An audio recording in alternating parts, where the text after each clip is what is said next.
8 दिन में अगर पाइपलाइन तलवाड़ा से वाटर सप्लाई तक की पाइपलाइन नहीं डाली गई, टेंडर नहीं इशू किया गया, तो कमिश्नर का घेराव करेंगे, उसकी गाड़ी का घेराव करेंगे। वाटर गिरीश के सवाल पर आप दिल्ली गए, क्या वो सवाल पे अजीम खान काम कर रहे, अभी मेरी कुछ दिनों से उनसे बातचीत नहीं हो पाई, इसलिए मैं अभी नहीं बोल पाऊंगा कि वो क्या मामला कहाँ तक पहुंचा।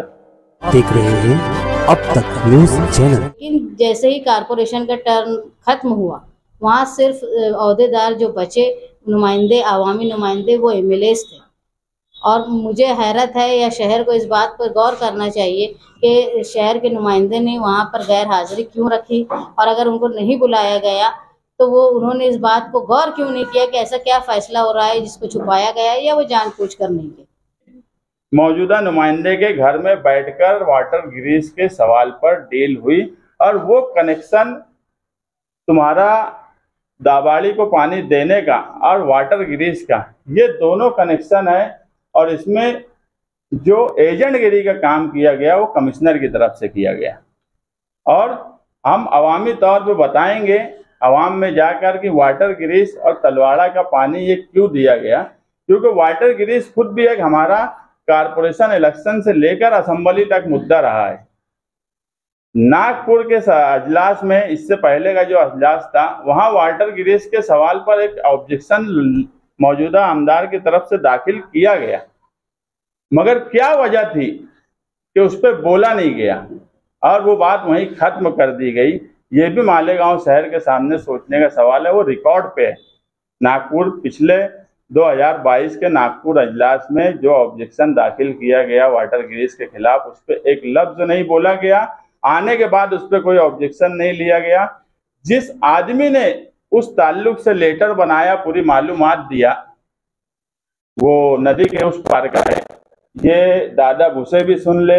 इसके लिए अगर हमको जिस हिसाब से उनकी जो नियत है आगे फ्यूचर में कि उधर का वो उनको फिल्टर प्लांट बना देंगे, तो इस ताल्लुक से मारने की भी बात आ जाएंगी तो हम उससे भी हटने वाले नहीं। ये शहर का तलवाड़ा डैम खुद की मिल्कियत है, हम इसको कोई हाल में मालेगांव शहर से अलग होने नहीं देंगे। यही हमारी कोशिश रहने वाली है, और हम हमारी कोशिश पूरी ईमानदारी से कर रहे हैं। बस ये चाहते हैं कि मालेगांव शहर की आवाम इस सवाल पर तवज्जो दे और इस जानिब ध्यान रखे।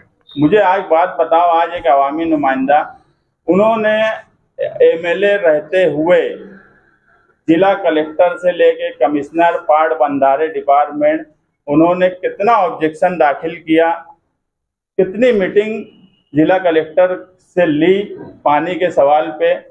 निहाल साहब थे, एक मर्तबा जिला कलेक्टर ने पानी का कुछ फैसला कर दिया था, निहाल साहब उस मीटिंग में जाके जिला कलेक्टर के सामने वो ऑर्डर को फाड़ के उसके मुंह पे फेंक के आ गए थे जब साहब मेयर थे। ये होता है नुमाइंदा।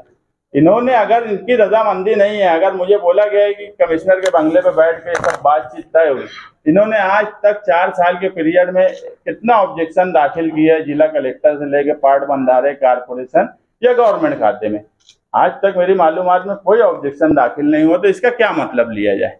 2000 के बाद जब निहाल साहब इस शहर के एमएलए नहीं रहे, उसके बाद हर फिरका परस्त तो सर उठाने लगा, और जो नुमाइंदा उस वक्त बना वो उनकी सपोर्ट करने लगा।